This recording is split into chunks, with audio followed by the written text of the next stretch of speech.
पहले तो आपका बहुत बहुत शुक्रिया इतना सारा ढेर सारा प्यार देने के लिए और मेरे फर्स्ट वीडियो को इतना लाइक करने के लिए।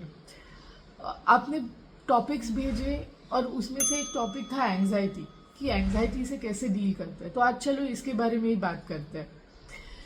तो हम लोग सब एंग्शियस होते हैं और एंजाइटी के बहुत तुरंत डील करने के लिए बहुत सारे सॉल्यूशंस हैं। डीप ब्रेथ लो, मेडिटेट करो, वॉक के लिए जाओ नेचर में, पानी पियो, मूवमेंट करो, कोई एक्टिविटी करो जो आपको अच्छी लगती है और इमीडिएटली ये सारे रेमेडीज आपको काम डाउन करने में हेल्प करेंगे।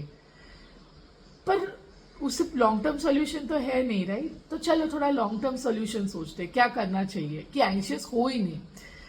अब आप एक काम कीजिए, आप एक शीट ऑफ पेपर पे अपने लाइफ के लास्ट 5 या 6 या 10 इंस्टेंसेस लीजिए जहां पे आप गहरे प्रॉब्लम में थे और जहां से कोई सोल्यूशन नहीं निकल रहा था, और फिर आप लिखिए कि क्या हुआ। आप अभी अगर पीछे देखो तो क्या लगता है आपको उन प्रॉब्लम्स के बारे में। कुछ भी हो सकता है कि आपका जॉब जा रहा है, या आप अच्छा नहीं कर रहे हैं ऑफिस में, या रिलेशनशिप ब्रेक हो रहा है। आप देखोगे कि ये सारे प्रॉब्लम्स आपको जितने लग रहे थे उतने बड़े नहीं हैं और आज के दिन में वो सारे प्रॉब्लम्स सॉल्व हो चुके हैं। आप अभी भी हो और अभी भी थ्राइव कर रहे हो, राइट? और ये रियलिटी है लाइफ की। अपना माइंड जो है उसकी आदत होती है कि हर चीज को बहुत बड़ा और नेगेटिवली देखे, क्योंकि माइंड का फंक्शन ही है आपको प्रोटेक्ट करना, राइट? तो माइंड आपको प्रोटेक्ट करने की कोशिश करेगा और आपका जॉब है कि आपके माइंड को कंट्रोल करना, और आपको पता होना चाहिए कि क्या सुनना है और क्या नहीं सुनना है। ये आपके हाथ में है, करेक्ट? तो एंजाइटी हमको इसलिए होती है क्योंकि हमको फ्यूचर पता नहीं होता है और हम अपने सारे फ्यूचर के अजम्पशंस अपने बिलीफ सिस्टम्स के बेसिस पे या अपने पास्ट एक्सपीरियंस के बेसिस पे करते हैं, करेक्ट? और हमारे पास्ट एक्सपीरियंसेस हमेशा अच्छे नहीं रहते, तो हम सोचते हैं कि ओ लास्ट टाइम भी मेरे साथ ऐसे ही हुआ था, और फिर हम बहुत एंग्शियस हो जाते हैं। अब मैं तो सेल्स प्रोफेशनल हूँ, मुझे हर क्वार्टर, हर महीने, हर साल का टारगेट होता है। अगर मैं एंग्शियस हो जाऊँ तो मैं शायद कभी टारगेट अचीव ही नहीं कर पाऊंगी। तो मैं क्या करती हूँ, मैं अपने माइंड में ये सोचती हूँ कि दो कंपार्टमेंट बना लेती हूँ। मेरे कंट्रोल में क्या है और मेरे कंट्रोल में क्या नहीं है।